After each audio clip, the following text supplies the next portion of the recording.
Minum kopi sampai masuk hospital. Jom kita dengar cerita kita pada hari ini. Podcast BTZ.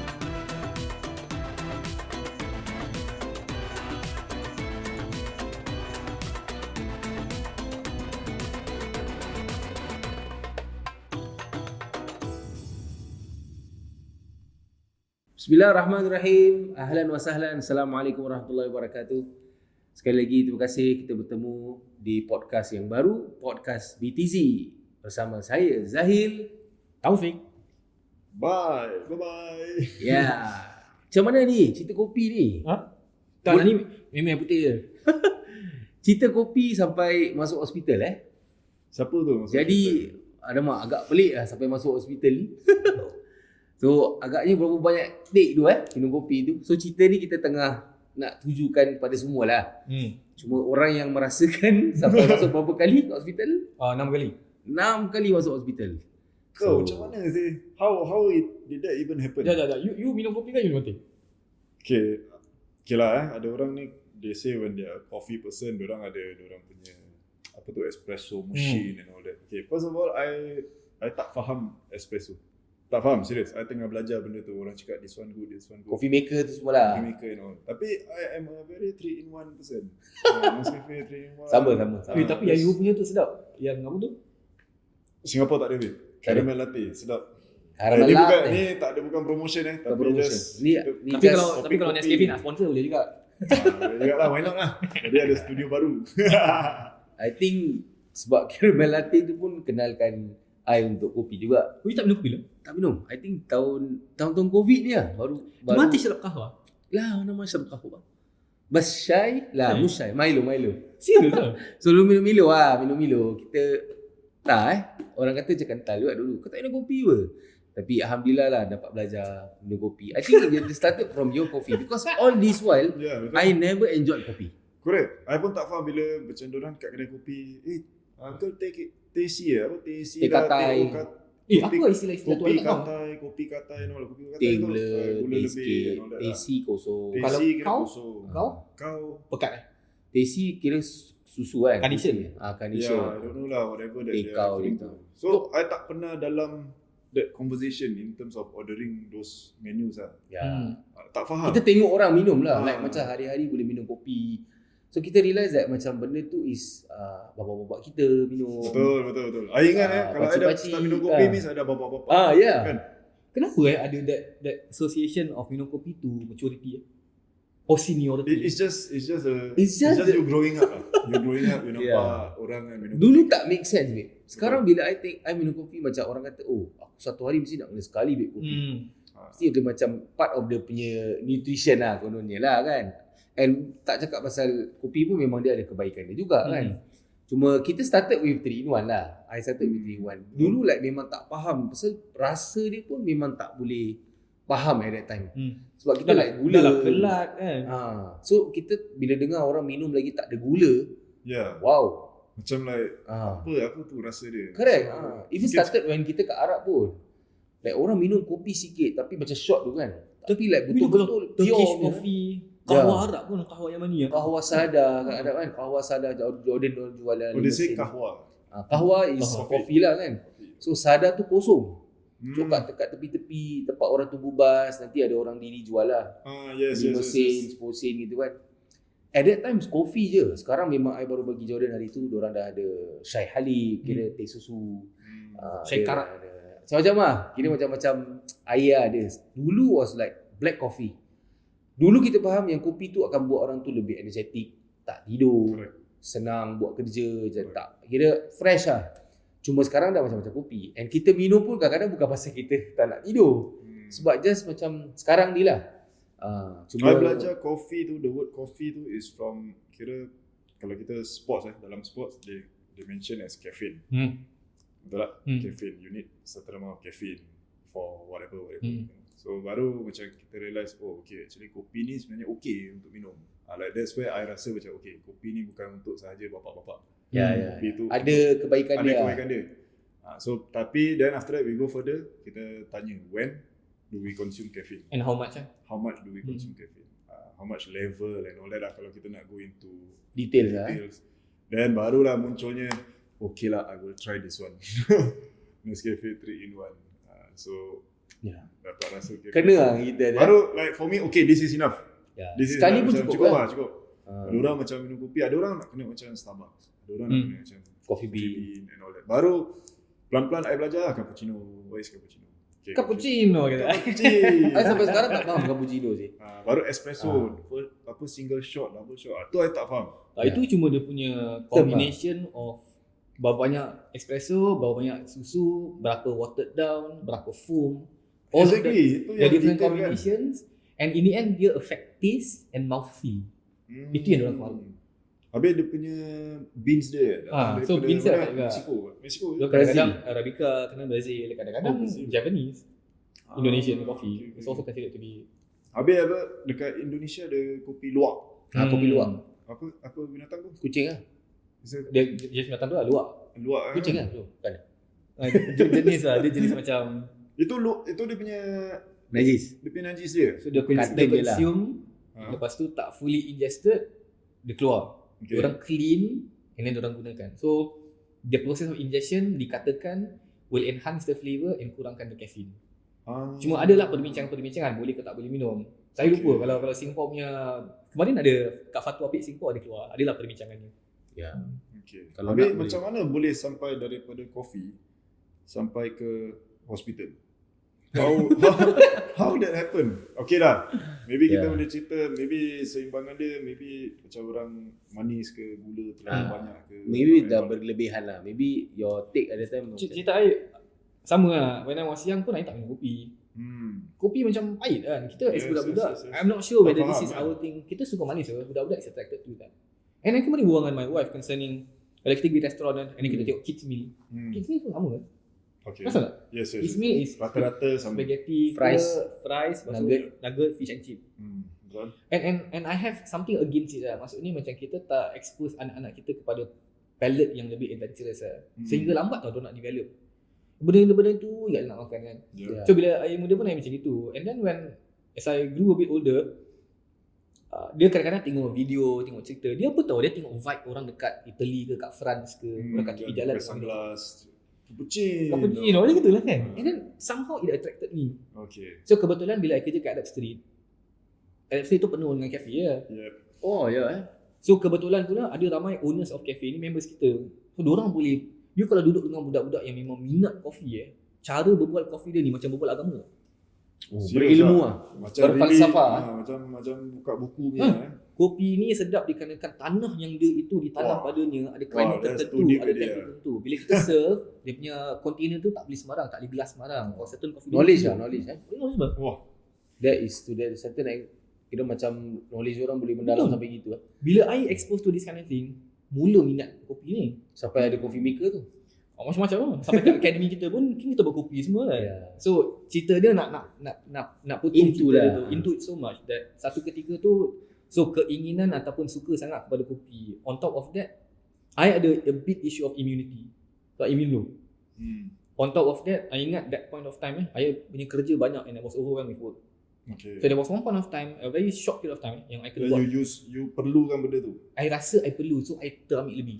Okay. So I drank, I think for 1 week straight hari-hari almost 5 to 6 cups, and every cup was double shot. Hari-hari tu. So, double shot yang diorang buat dekat mesin tu. So espresso Bukan kan? 3 in 1 No. Espresso dua shot in one dalam sitting. satu gelas. Wah. Hitam. Wah, ada 5 gula.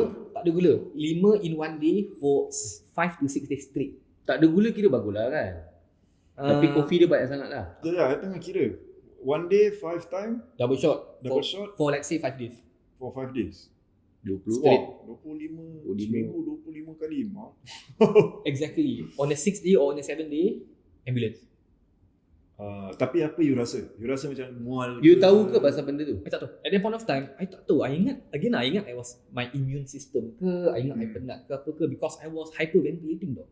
Okay. If aku pernah Dah terlalu hyper. Okay. Hyperventilation is basically when kita punya jantung kita ni is Active suffocating with oxygen. Terlalu banyak oksigen. Your jantung ni bergerak terlalu cepat. Okay, I will only feel that whenever kita makan pre-workout. That feeling. So sama Fat pre-workout. burner Tapi lah. dia extended lama. So you punya heart rate was tinggi lah, Macam nak harap. macam orang jogging lah. Betul. But imagine jogging tak berhenti-berhenti. Oh, that is dangerous. The first time what happened was that bila kena tu kan, I rasa macam ni apa benda sih ni? Oh, boleh rasa lah. Yang lain. Rasa sangat-sangat. Duk gitu. Lepas tu kaki mula sebab, tangan mula sebab. And then dia berlalu lama, and then masuk hospital. Masuk hospital, awal-awal doktor tak tahu apa. Doktor cakap, mungkin ni kau penat ke apa, gedebak-gedebuk. Yeah. Lepas 2-3 hari, hospital lagi sekali. Ambulance sama. It happened for 6 times in around 2 to 3 months. Ambulance. Wah. Dan tak, okay kejap. Dan bila you balik dari hospital, Tak minum lagi. kopi lagi? Minum kopi lagi. Pasal tak tahu. Tak detect lah. Yalah, Tak boleh detect lah. Okay. And then in the end, doktor cakap, Wah, bertambah lagi lah. Bertambah. Bertambah kan. cuma dalam kali kelima, if I remember, doktor ini yang cakap, I think your issue is a number of things. Number one, this is called panic attack. Panic attack. Because of overwork, Okay. because of kadang-kadang worry of doing things. Okay. On top of that, over caffeinated. Caffeine So terlalu it need, banyak. okay, kopi satu problem. Tapi dengan benda-benda lain lah dia combine. Tambah, jadilah macam tu. Hmm. So in the end dah habis kan, tanya doktor. So in the end macam mana aku nak settle benda aku ni? How do I get better? What's your recovery? Dia cakap dua benda. Nombor satu is reduce coffee. Reduce coffee, number one. Number two, which is interesting, how to deal with my immune system issue. Dia cakap apa tau? Go to the gym. Really lah. Okay. Dia cakap, so when you work out, apa-apa pun, cardio ke, apa Strength namanya, ke. aerobic ke, anaerobic ke, apa-apa kan, Yep. it builds immune system. So I started going to itu yang I went to into powerlifting lah. Yeah. Very serious. And time tu lah, in the end baik. Okay. So that is the issue. So from that moment onwards, it gave me a particular type of motivation to study nutrition properly. Wah, I'm sure kalau you cakap pasal kopi ni, there's a lot of coffee lovers lah out there kan. I don't know if they can like share with their experiences ke. What happened. Ada tak pernah sampai macam dia like masuk hospital 5-6 kali. Actually macam I cakap tadi, one of my brother-in-law pun pernah lalui benda yang sama, and whereby kita kat London at that time, and alhamdulillah hospital dekat sana semua kalau you masuk A&E is free tau. Yes. For travelers kan. Yes. And yelah like tara tau check up ni, sebab dia kena asthma attack, dia tak boleh berbual. So I think kira kopi ni kalau banyak sangat and you ada background penyakit-penyakit lain, dia akan add on dari situ dia lah. add on lah. Okay. Jadi daripada situ dia terus macam tak boleh bernafas. Me and my brother, kita macam pagi-pagi cakap, bang okey tak yang gini, dia tak boleh berbual lah. Tak boleh berbual, langsung tak boleh berbual. Jadi I think coffee is one thing lah, because dia pun minum I think macam you juga dalam 7-8 cawan satu hari kan. Kejap, bila you minum kopi banyak, dari segi macam buang najis nampak macam air kencing warna lain ke atau Tak ada. I think the only difference in physical is you seem to be a bit more jittery. Dia macam kadang-kadang tak menggigil-gigil sedikit. okay. And you know that you have kind So of you perlukan benda tu kan. so you are nearing the limit already bila dah rasa dah rasa aku perlu ni. tapi ada ketagihan lah that comes with coffee. I Yes, think. correct.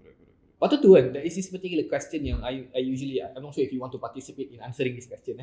I kadang-kadang kasih this question as a case study for students. Okay. Soalannya adalah, ini mungkin listeners boleh fikir juga as I'm talking about this. Apa hukum minum kopi dalam club? I tadi nak cakap disco tau, tapi ada orang guna pakai disco. Tak ada. Tak apalah, janji asalkan dia Oh, faham. faham Disco tu ni John Travolta Apa hukum minum kopi dalam club? Itu soalan yang I selalu kasih in a class. Untuk tengok jawab macam mana. What do you think? Apa hukum minum kopi dalam club?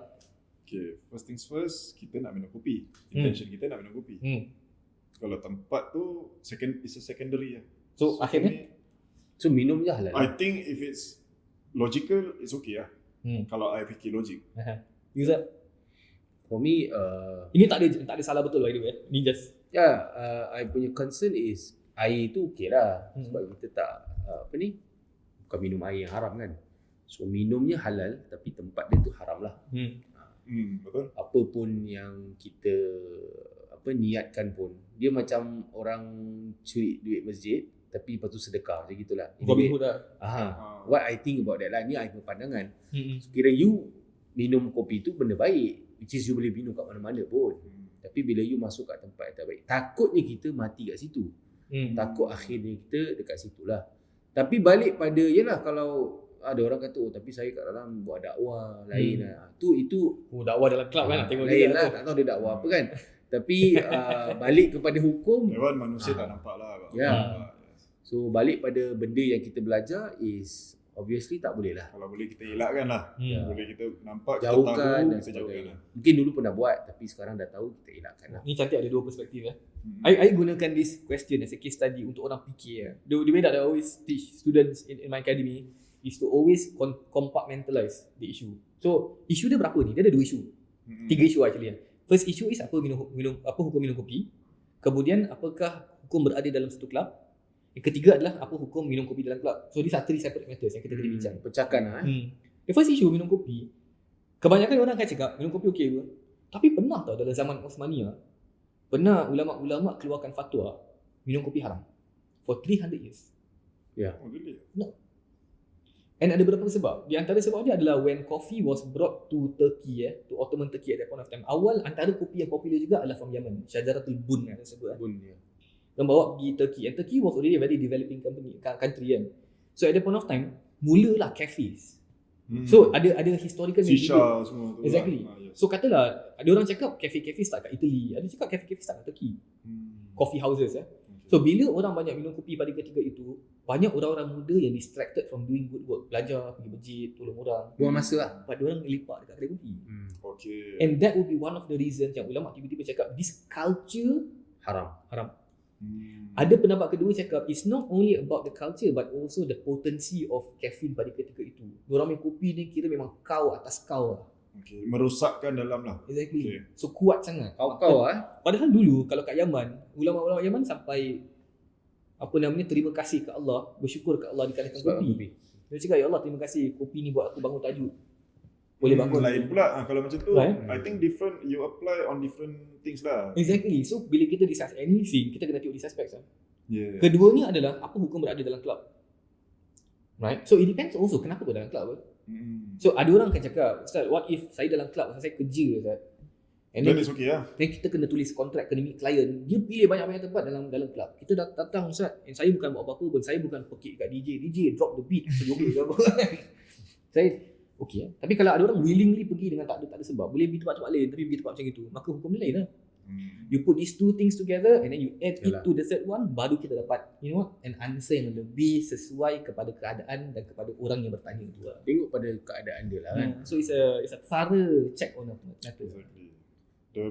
I think like you said lah, macam not only club, not only coffee, it can be anything. It can be like macam kita masuk kedai mas untuk apa, suddenly kedai mas macam kita cakap macam kita cakap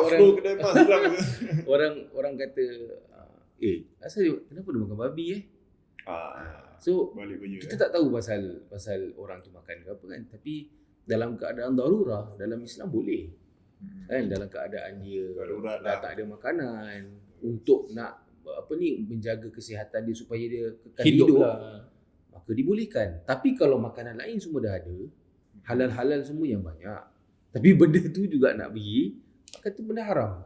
Balik juga dengan ular ke apa sekalipun lah, makanan yang tak dimakan ataupun tak dibenarkan. Ular tu gigit lah. Macam ular gigit tu. Ular betul lah, ular hook. That triggered my interest in food lah basically. Because it was a real experience that I went through. So experience dalam hospital tu? Kira kena duduk ke? No, I wanted. So they check on my vitals and but akhirnya dia nak cakap tak ada apa-apa lah. Macam gitu je every time. Yalah, because caffeine pun bukanlah major sampai effect you punya. Cuma itulah macam bila doktor cakap macam gitu, I cakap aku rasa macam nak mati tu. One of the times yang I tengah kena that attack is in palpitations, hyperventilation and stuff. My mother said, aku tengok kau dah macam ikan. Oh, is it? Yes, it was that bad. You lose sensation. Dia macam struggling. It was very bad. Kesian pula orang-orang yang minum kopi ni dengar takut kopi jadi dia punya punca. So anything in moderation lah basically. So apa pun nak cakap bukan pasal kopi je lah, apa-apa pun lah kan. Betul lah, gula ke sama lah juga. How's your intake now? Coffee. One a day. One a day? Itu pun tak boleh double shot. That's it? Triple shot. Tak ada one. Single shot. Flat white. Ayah flat white. Semua tahu Flat white. Dah biasa order kan. Flat white semua tahu. Ya. Tak boleh lah. I rasa dah masuk macam dorang ada this typical thinking of macam orang kerja office ni nak kena macam ada kopi sebelah dia kan. So I try to tak fikir lah pagi bangun sebelum hantar anak tu I just take my Ada juga. I akan balas. One thing about me especially pula The whole day balas putih lah. Lepas main bola ni nak kena jaga kan, dah lebih more cautious now about apa yang I ambil. Makan enjoy tapi yes, coffee I ambil satu, I akan balas dengan air putih. So air putih, air panas lah. So coffee dah habis terus Ada tak benda kalau kita cakap selain daripada kopi, benda yang you try to reduce your intake makanan? Snacking other than that, snacking very important. Snacking pula, one thing about snacking, how much do you snack? I don't even have a chance to snack. Because why? Because I pay time tidur is about 9:30. So itu time I tidur. Ada orang bukan malamnya snacking, orang tengah-tengah hari pun snacking juga. Tapi you punya keropok kat rumah tu memang keropok itu banyak Zip. Itu pasal budak-budak. Budak-budak senang. Kita duduk pun kira jalan boy dengan chili sauce semua kan. Yes. Feel lah, tapi kita buat siang hari kan. Jaga-jaga lah. I think bila you dah not say makin berumur, kita tak boleh aku berumur je aku begini. Tak boleh gitu. Enjoy lah juga. Enjoy. But at the same time dengan kita punya timing kita pun dah berubah. Mungkin fokus kita pun dah dekat benda lain sangat dan kita lupakan pasal snacking. Sometimes I think that is one of a good way also to forget about this little thing, so that this thing is considered you dapat settlekan satu masalah which is your diet. You fikirkan benda-benda lain, you sibukkan diri you dengan benda lain. Then that's when you can macam so called I think can adjust all this thing, you lama-lama lupa. If there's one thing that I'm trying to reduce even now is red meat. Red meat Even with my wife is much more health conscious than me. Dia jaga. And kita try to reduce, and kita pernah try vegetarianism pun. Is it? I've tried it a number of times. Tried tu past tense, berarti cuba dan gagal. Okay. But in all honesty, in the process of trying to be vegetarian, you rasa tau dia punya difference ni. Is it? Health wise, it does. Is it? Bagi fresh? Yeah. There is equity of the mind. Berarti kita punya mind much sharper. You rasa ringan. You tak ada so much cravings for snacking. Betul. This all helps. And dia bukan from a health perspective aja, tapi ada juga pendapat-pendapat sahabat yang actually cakap jangan makan daging merah sangat pun. Ada riwayat dalam Muwatta' Imam Malik rahmatullahi alaihi dalam syarah Muwatta', dikatakan Umar pernah sebut iyyakum wal lahm fa inna fiha darawatun ka darawatil khamr. Beware you of red meat, for in red meat there is addiction similar to the addiction to wine. Oh serious Patut dulu orang-orang Yaman. Red meat, daging ataupun lamb or kambing or what? Dia semua. Okay. And benda ni dulu orang-orang Yaman dikatakan riwayat ini diorang sebut daging sebagai khamrul mu'minin, the wine of the believers. Is it? So there was a bit of a hesitance towards red meat. Pasal I dengan nasi mandi ni berpisah tiada. So nampak nasi mandi je, especially dengan dia punya yang dia potong dekat tengah-tengah dia tu kan, dia punya peha dia lamb shank dia. Kita tak bincang hukum tau. Kita bincang kalau boleh elak kurangkan. And the issue is today pun some scientific punya articles sebut antara banyak sebab daripada punca-punca kesihatan is red meat, excessive red meat. It has always been the case. I think the trend now pun negara-negara Arab dah start daging. I duduk kat negeri Arab, I duduk Jordan jangan kata daging nasi pun jarang makan. Roti, daging, sayur banyak. Daging pun tak. Kira waktu kat Jordan tu kita nampak orang like really look good kulit orang cantik cantik, jalan, handsome, badan semua, tak ada gemuk, jarang nampak orang yang obese. Beza dengan sekarang, sebab culture sekarang ni orang buat mandi ke mansaf ke apa tu, kapsa ke all these dish yang besar-besar ni, dulu used to be seasonal. Orang kahwin baru ada mansaf. Jordan terkenal dengan mansaf, Jordan terkenal dengan maklubah lagi, terbalik tu kan. Sekarang like benda tu macam benda yang instagramable. Understand. Orang ambil zaman benda sekarang, tu because of disebabkan orang rasa aku enjoy share benda ni, and it's part of dorang punya life yang aku kena share benda ni, benda yang jarang, and benda ni dah jadi makanan harian, which is tak healthy lah. Scary lah sekarang. Indirectly dia jadi makanan harian kita. Ya, orang macam sekarang banyak ni choice makan ni, ni. tengok Instagram, scroll jom Correct, makan. correct. Because whatever they show dekat Instagram bukanlah benda yang original gitu, yang nampak gitu. Dia orang mesti edit. Cantik. Orang cantik. cantik Colour kan baik. benda tu, color, vibrant kan gambar tu kan. Buat kita macam, okay, lunch nak pergi mana lunch Okay, jom. Which brings to another important fact yang Umar pernah cakap pun. Umar satu ketika dalam riwayat sama juga. Tak salah saya ni dalam Syarh Zarqani. Umar nampak ada sahabat ni keluar daripada pasar. Okay. Orang ni keluar daripada pasar, dia beli daging. Ada riwayat tambahan cakap dia daging ni banyak lah dia bawa. Umar tanya kat dia, apa benda ni? Gini bahasa kita benda ni. Dia cakap daging lah. Umar cakap aku tahu daging, tapi kenapa banyak sangat daging? Sama lagi daging lah. Dia cakap ishtahid. Dia cakap aku pagi-pagi ni rasa macam selera lah kan. Umar reply, kullu mashtahina ishtaraina. Dia punya sebutan dia pun baik Adakah semua benda yang kita selera ni kita beli? Dia nak marah apa tau? This idea of submitting to desires. Nampak benda je beli. Tengok orang show kat Instagram dia macam show lunch apa ni? Beli. Always submitting to your desires. Walaupun tak perlu pun. Tak perlu pun. Kalau kita cakap sama juga. Kalau once in a while majlis ke ada gathering kat rumah members ke apa ke, pergi sekali-sekala okay. Pasal it becomes an everyday thing. Hari mandi, besok biryani, hari-hari nak makan sedap. Wah, kau nasi padang. Ini yang boleh, for me, I rasa makanan-makanan ni yang tak salah, cuma bloated. I rasa bloated. Betul. I rasa kenyang dah macam ular. Macam rasa macam I think it's dangerous because I think untuk buy lagi sebab dulu kalau makan apa pun tak load sebab dia burn. Like for now, I boleh makan gunung sih. For now I think you boleh makan gunung. Kalau you tak adjust balik, kalau you tak adjust balik kan agak kita boleh punya naik. metabolic rate kita dah makin rendah kan bila kita. But alhamdulillah I think one of the worry yang for myself I tak kisah daging. I tak into daging sangat. Tapi I into benda-benda yang garam. Sodium.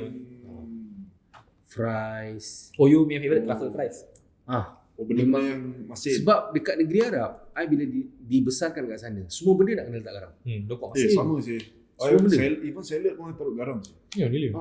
I like enjoy savory lebih daripada sweets tau. So, orang cakap, babe, kau naik badan pasal apa? Macam diorang cakap, aku suka kek, aku tak kisah pada tu semua. I tak suka kek. Creamy semua, I tak suka muak. Yang I boleh makan brownie 1-2 je, ke cookies, benda-benda yang kering lah. Tapi kalau kena macam benda-benda yang masin gini, boleh layan. Kacang masin, kacang parah. Lah ke? Alamak. Lain pula Lain padang, lain belalang. Jadi sebab tu bila dekat Arab, babe, semua benda garam, babe. Orang kita kat Singapore, kat Malaysia makan jagung letak gula kan. Letak susu kan.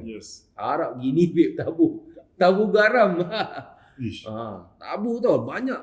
So like everything, kacang. Kat sana diorang ada satu kacang kali kuning daripada Turmus. Diorang jual kat tepi jalan kan. Dia tak payah cakap, even hummus atau falafel orang jual ataupun full. Kan orang jual full, betul-betul kacang full kan. Yang diorang rebus kan. Kat tepi jalan tu kita beli automatik. Kalau kita tak cakap jangan letak garam, dia akan letak banyak babe. Lepas tu dia kacau okey dah. You makan macam makan fries lah, bergaram. So I dah terbiasa dengan benda tu. Sampai pada hari ni kalau macam tak ada lain tak apa, tapi kalah babe dengan benda-benda garam ni. Itu yang tengah kontrol. Macam malam tak ambil benda-benda gini. Like I used to eat dekat Jordan even dekat Malaysia pun like macam benda-benda banyak garam lah. Fries like macam fries tu boleh makan sampai kenyang lah. Memang I pernah nampak. Boleh makan sampai kenyang. For us, I pernah macam kita lah orang sports punya diet kan sampai cakap, even abang-abang bodybuilder ni pun sampai cakap baik kalau kau lapar malam, kau rasa nak snacking kan, you take apple makan. Sekarang I dah try benda. Actually boleh. Is the mindset aja yang kita set tu kan. Then jangan tidur lambat lah. Dia cakap kau tidur lambat tu, the moment kau dah tengok Netflix and all that, itu yang combination dia. Cemel-cemelan kan. Tangan ni gatal lah. Lagi kuluk gatal. Uish. Nak tu lagi benda-benda yang boleh sampai dekat kan. Baik apa tahu, snack-snack ni taruh atas kabinet. Jadi you nak bangun, Jauh nak sikit keluar, nak jauh, nak pergi Effort dapur. lah. Ada banyak effort. Tapi Apple lah. So not that I practice every day, tapi every time macam betul-betul dah lapar ni, cakap okay, baru ambil Apple. So podcast ni, this episode macam bilang kita punya kekurangan-kekurangan sedikit lah. Alah, tak kisahlah kita. But that's the thing lah. Normal lah. We want to be very honest about it supaya siapa-siapa yang going through the exact same thing tak Kita jatuh. manusia, babe. Ah. Semua ada masing-masing punya kekurangan. And kita enjoy ada kekurangan pun. Nanti kita kekurangan apa kita pun, belajar we can pun. Kita share pun, you know, orang kasih feedback, Learn boleh from tolong kita. Betul, boleh betul. Kita nak bantu orang pun boleh bantu kita juga. Yeah, exactly. Orang pun mungkin, orang pun boleh komen mungkin, okay, Ustaz Taufik, maybe you can try this, you can try that to bring down your, this level, that level. Kita belajar lah. So again for me, bila kita bincang mengenai food ni kan, and trying to stick to, katalah you struggle dengan nasi mandi you struggle dengan truffle fries, I struggle dengan kopi, masalah. Tapi the issue is, in this struggle, I believe that it's not just a health struggle tau, it's a spiritual struggle. Kadang-kadang kita battling against nafsu. Ya, betul. Itu akhirnya. Lepas tu, sahabat-sahabat sebut tau, bila selepas zaman Nabi, ada banyak development yang berlaku yang kita tak nampak zaman Nabi. Antaranya adalah ta'amul mulawan. Sekarang sahabat cakap, mula muncul zaman kita ni, makanan yang banyak warna. Warna-warni. Warna-warni. Dalam satu plate ni, macam-macam. Kita fikir balik, zaman sekarang lebih teruk lah. Zaman sekarang kadang kita tengok satu plate of food, kita cakap, sayang lah nak makan cantik sangat lah. Tak pelik ke benda tu? Kadang kita question ourselves tau. Apa yang kita nak makan? Macam ni, kalau let's say kita cakap layman term lah. Alamak, aku makan ni salah. Aku makan ni salah. Aku minum ni salah. Aku snacking pun salah. Okay, what is the one meal that consider, ini kira okay lah. Kira tak salah, tak betul. Okay, aku consume benda ni, aku on a healthy punya range. What is that? Kurma? Because what we tak say, juga, I tak Abang tu setuju. sauda? For me, I believe the best is moderation lah. I setuju.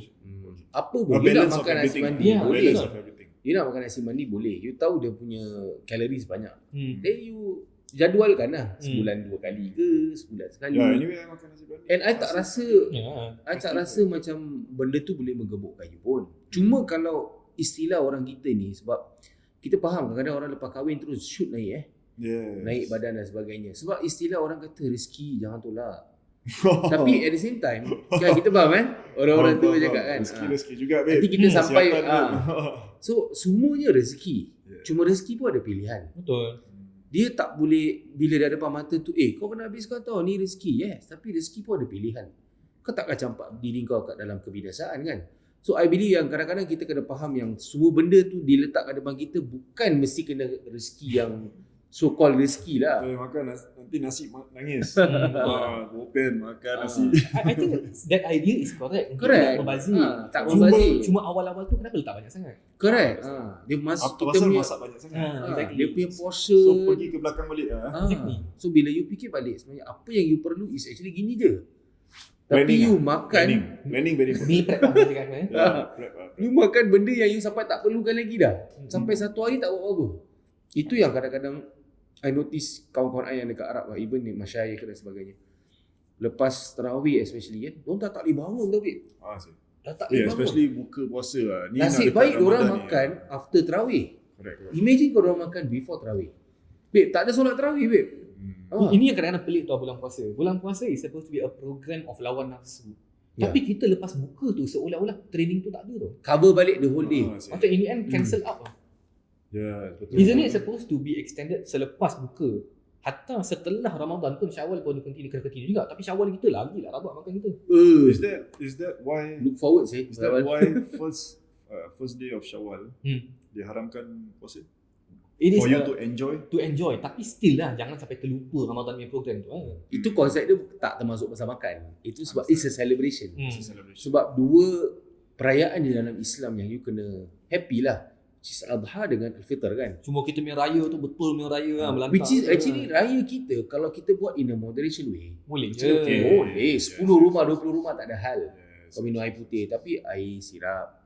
Sebenarnya untuk silaturahmi sih. Yes. Bukan untuk What you see on hari raya, because kita silaturahim kita di Singapura dan di Nusantara ni, kita enjoy silaturahim dengan makan. Makan tu silaturahim. Yes. Kita jumpa kawan. Sampai kita lupa tanya how are you. Makan kita sekarang jumpa kita jumpa each other. Kita pun kena macam buat benda sih, takkan duduk je kan. Yes. So mungkin kerana tu lah. Sebab bila dah duduk memang burger masuk, mandi masuk. Like for me also Ramadan is dia punya lapar tu for me a bit different. Lapar dia not immediately time buka. Time buka tu kalau banyak hidangan I rasa macam I boleh pening sih. Like for me, bukan cakap baik lah Yalah. Biasa kurma, okay, kita makan kurma. Then you minum air. You dah ada tu, like immediate punya kenyang dah ada for temporary. What do you need to recover lah kan? Yes, it's cukup. Sama juga that feeling is sama macam you makan harian you makan salad, you makan yang benda yang cukup. Exactly, that's the feeling. You train your mindset, your mental Betul. You are mentally prepared dengan tu. Ramadan punya caloric ni deficit and kau boleh continue for 30 days, on top of that bekerja, on top of that malam tarawih. Kenapa lepas Ramadan tak boleh? Why do you suddenly have to increase your caloric intake? Ya, pasal syaitan dah unlock dah. Betul lah. Syaitan perut pun dah terbuka. Syaitan punya pintu pun dah zoom. I memang lupa Ramadan. Dalam banyak-banyak bulan Ramadan ni suka macam overtime lah. Sebab I memang hari-hari imam kan. So bila I notice few years back Ramadan ni banyak turun weight. Sebab okey lah, sebab satunya lepas buka tu I tak boleh buka banyak sebab malam nak ada imam kan.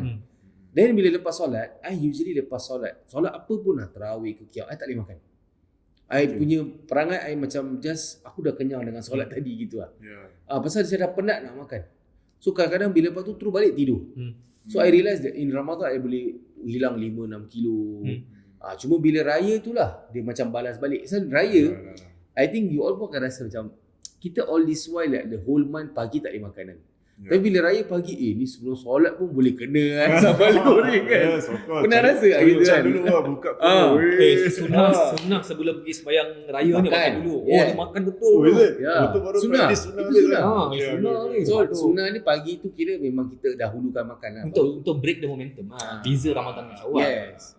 So kan macam pagi raya tu je itu tu meriah kan. Macam syok kan. Macam dapat makan pagi macam macam lain rasa dia. Rasa bersalah. Rasa bersalah. Masya-Allah ni. Lepas tu bila pagi tu kira pagi tu je dah calories 2-3 hari lepas lah.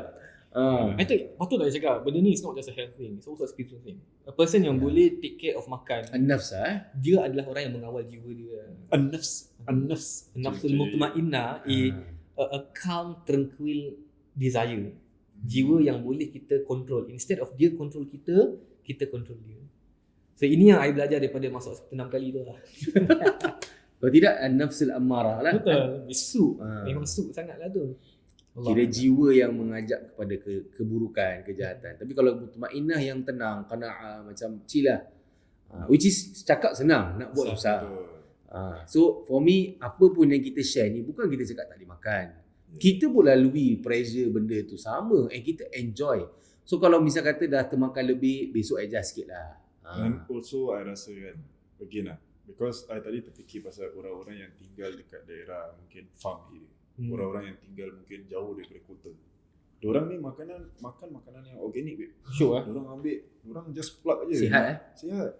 So I think again also advantage lah. Also around you, what's your surrounding. Kalau you office tengah-tengah Orchard, mampus.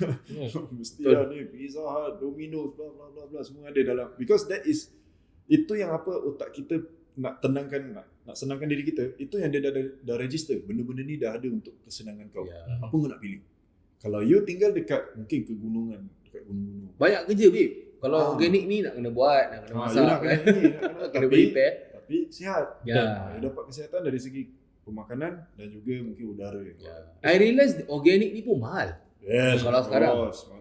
Ini di antara ujian akhir zaman. Makanan bagus mahal, makanan tak bagus murah. Sama dengan orang jugalah. Dalam tu. Sama dengan manusia jugalah kan. Kopi, pergi ke makan, pergi ke jauh betul lah. Mesti ke gunungan. Kira akhir zaman kan Allah kata orang-orang yang tak layak untuk menjawat jawatan tu pun mendapat jawatan. Makin dalam ni. Makin green dalam ni. Aduh, jadi we go again next week. Kita teruskan bersama kita dalam podcast BTZ untuk episod yang akan datang. Terima kasih. Wassalamualaikum warahmatullahi wabarakatuh.